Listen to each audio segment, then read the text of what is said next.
So we're at the point in the season now where we kind of have an idea of what teams, how they look, how they're molded, how they're trending and stuff, and who's, to kind of be able to decipher between the pretenders and the contenders for the most part. Sometimes that changes on the flip of a dime, and also sometimes that changes after a couple of trades. So I want to talk about three realistic pitching acquisitions that the Yankees could make by the trading deadline. Okay? Now, keeping in mind some of the factors that are important to consider, in my opinion. One, the consistent theme on my list here is that they're all from teams that are pretty much in last place. Mainly because the teams that are contenders or close to being contenders generally are not going to give up either a controllable pitcher that has a controllable contract for several years because of the fact they're in contention, right? And the other fact is the Yankees. Let's put the pipe dream out of the well now. Luis Castillo's not happening this year. Neither is Kyle Hendricks. These guys are not happening. Okay, and the main reason is because of the mandate that Hal Steinbrenner has put on the Yankees to stay under the $210 million threshold. What's left of their contracts is too much. Or even Gerrit Marquez from the Rockies. And I like these guys, but the Yankees are going to have to send back an Aaron Hicks or something like that to offset most of the contracts so that they don't go over the threshold. And I don't see that happening, particularly now that Aaron Hicks is hurt and may need surgery. By putting Frazier and Andujar and so on and so forth, their contract combined is still not going to be enough to offset some of the pitchers like a Castillo or Marquez, like I mentioned, or Hendricks, like I mentioned. So let's put those pipe dreams away now. The main impetus for them trying to get under the threshold is so that I can spend. It resets to 20% so that they can spend again this offseason. Okay? That's what they did 2 years ago, so they could actually sign Gerrit Cole. They reset it. They brought in Cole. And let's keep in mind another thing, too. The majority of the blockbuster trades that Cashman has made over the 2 decades plus as GM have happened in the offseason, not at the trading deadline. Okay, his big trades are done December by the winter meetings or shortly thereafter, the GM meetings and whatnot, when free agency starts. But he's made a lot of impact trades, just not really flashy ones. He's got like the David Justice types, and those happened at the trading deadline. But like the other big ones, Didi Gregorius and things like that, happened in the offseason.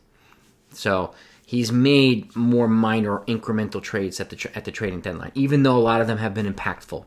The big ones, like Luis Castillo, would be a blockbuster.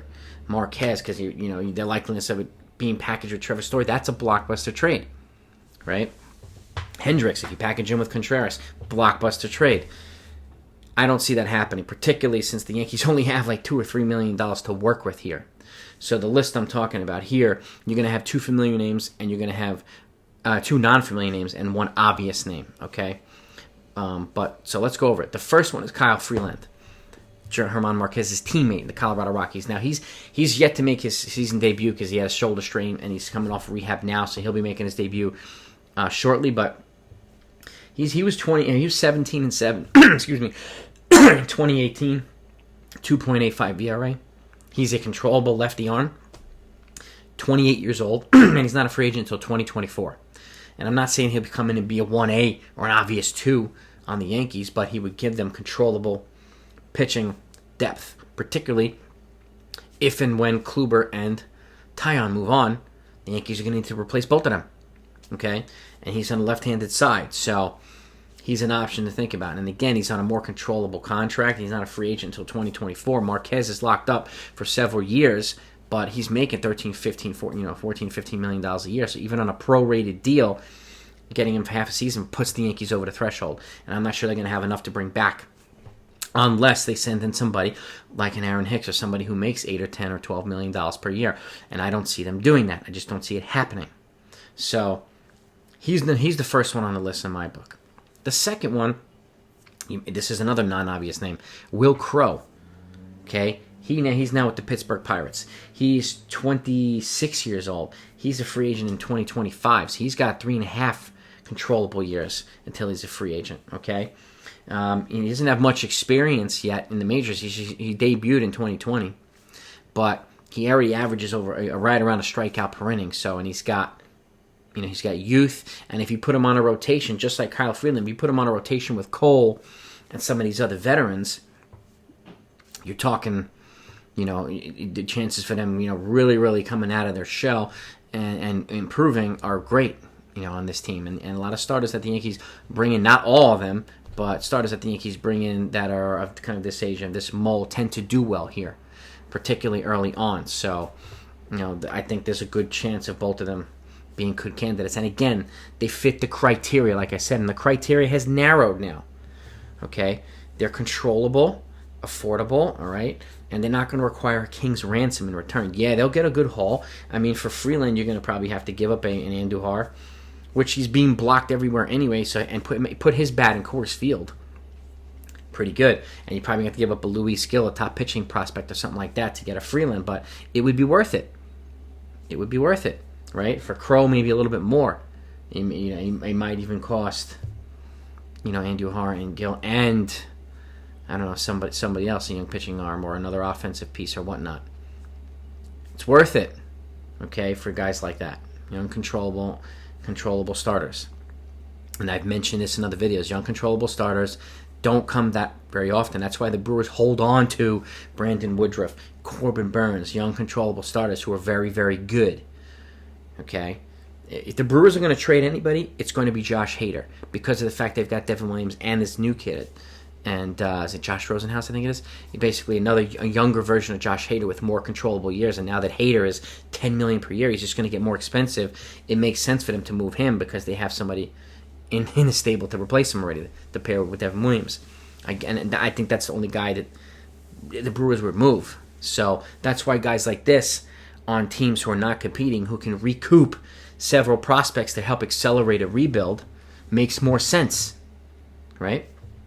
So that's number 2. Number 3 is the obvious guy that everybody's talking about now, Max Scherzer. Now, this is a different situation because he is in the middle. He's in the final year of a huge contract, 7 years, $210 million, which is $30 million per year. But Washington's owner stretched it out to 14 years at $15 million per year. So even at a prorated number, he's still going to probably run the Yankees $7 or $8 million. So they're going to have to send back $5 or $6 million in contracts. Okay, that's more doable, but they're going to have to put together a bigger package. And again, aside from Gerrit Cole, he's an upgrade over everybody in the Yankee rotation. He's an upgrade over Crow, Freeland, pretty much almost everybody in baseball. At 36 years old, he's still a dominant ace. This year, he's 3-2 with a 2.10 ERA. He's got 51 innings pitched, but 68 strikeouts, and he's shown to be dominant. I mean, he's going to be a Hall of Famer, no doubt about it. And again, at 36, you can bring him in, and you might have to give him a year or two extension after that, but in this case, it would be worth it for him. And he'll probably cost a Frazier and an Andujar and a Gil and a major league player with some contract coming back. But again, it would be worth it because it's Max Scherzer, okay, an absolute bulldog competitor like Gerrit Cole. I would not want to face Cole and Scherzer in a short playoff series. Hell no. But this guy would be the worthwhile expenditure for the Yankees if they could get him and stay under the threshold. That still remains to be seen, but and I can only see him becoming available if the Nationals continue to stay out of contention and just fall further out. The NL East was wide. It's still kind of wide open, but the Nationals just keep getting further and further away from contention, and they keep falling out. It makes sense for them to move him and recoup some value so that they can accelerate and kind of build around Strasburg and Corbin and Soto and some of their young guys. And that would be worth it to give a package. I mean, everybody with the exception of Jason Dominguez is probably on the table here. And I don't see a scenario where the Yankees get him without giving up either Davy Garcia or Domingo Germán. I just don't see it. Sorry. They may even have to give up Germán and Montgomery, and then maybe an Andujar or something like that. They might have to do that. But if you're moving Germán and Montgomery and bringing in, calling up Garcia and bringing in Scherzer, that to me is a worthwhile move to make. So, because they're still going to have Kluber and Taillon after that. And they'll be able to keep Davy Garcia down with Clark Schmidt hopefully coming up in tow behind him and waiting in the wings. And then to keep them continuing to develop some of their other young pitchers. So, but these are the 3 names on the list. Let me know what you think. I think they're gettable, but the reason why Scherzer's third on the list is because of his contract. Okay, he still has $105 million of deferred money after that. There isn't a chance, and I don't see a scenario why any team would want to assume a dime of that, because that was going to be paid out to him regardless of whether he played after this year or not. From the Nationals owe him for his performance. So why a team would acquire him for half a season and assume some of that money is beyond me. The Yankees shouldn't do it. Nobody should do it. That's just plain insanity. So, but I would imagine the Nationals are probably going to try to get somebody to do it. Of course, it makes sense, but it doesn't make any. I don't know why anybody would do it, but if I were GM, I would hang up the phone. I love Max, but I would still hang up the phone. But let me know what you think. If you have any other pitchers you can think of, let me know. Again, I had to narrow down the list to just a few here because of the criteria, because of where we're at, what the market plays out, who's contending, who's not contending, and the amount of money that the Yankees have left to stay under the threshold is not a lot. So we have to be very selective with the list.